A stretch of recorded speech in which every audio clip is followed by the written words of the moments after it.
আজকে মজার একটি রেসিপি লাউ শাক চিংড়ি মাছ দিয়ে রান্না দেখাবো আপনাদের সাথে।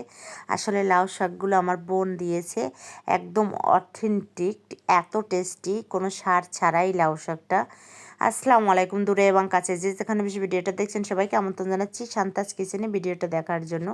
আসলে শাকগুলো আমাকে কুটে পাঠিয়েছিল, তা আপনাদের সাথে কোটাটা দেখাতে পারিনি। এখানে ডাঁটা আর কিছু আলু নিয়েছি আমি।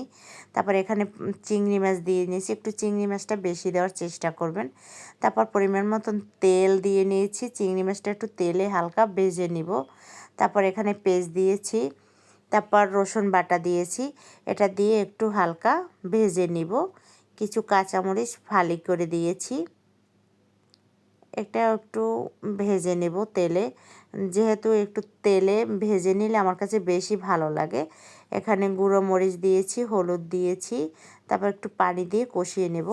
আসলে আমার বোন শাকগুলো কুটে ভালো করে তারপর পাঠিয়ে দিয়েছে। আসলে এত টেস্টি ছিল যা বলার মতো না। লবণ দিয়ে নিয়েছি। আপু, তোমাকে অনেক অনেক ধন্যবাদ শাকগুলো পাঠানোর জন্য। আমার দুলাভাই আসলে এটা দিয়েছে, খুবই খেতে ভালো লেগেছে। আমি পাশে ভাবিকেও কিছু দিয়েছিলাম, ভাবিও বলেছে অনেক টেস্টি হয়েছে। ভালো করে দেখেন 2-3 বার আমি কষিয়ে নিয়েছি।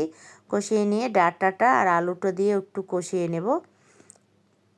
এভাবে করে একটু কষিয়ে নেবেন, তাহলে ভালো লাগবে খেতে।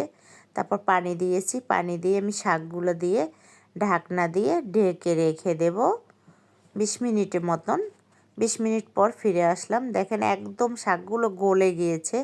আমরা সবসময় কেনা শাক খাই, সেরকম সেদ্ধ হয় না, ভালো লাগে না, কিন্তু শাকটা অনেক ভালো লেগেছে, অনেক টেস্ট ছিল। অনেক দিন আগের ভিডিওটা, তবে আজকে আমি ভয়েস দিয়েছি, আপনাদের সাথে শেয়ার করলাম। খুবই টেস্টি ছিল শাকটা। এভাবে শাক রান্না করলে আসলে অনেক ভালো লাগে। নতুনদের জন্য বলছি, সবসময় এভাবে রান্না করবেন, খেতে খুবই মজার। সবাই ভালো থাকবেন, সুস্থ থাকবেন। আল্লাহ হাফেজ।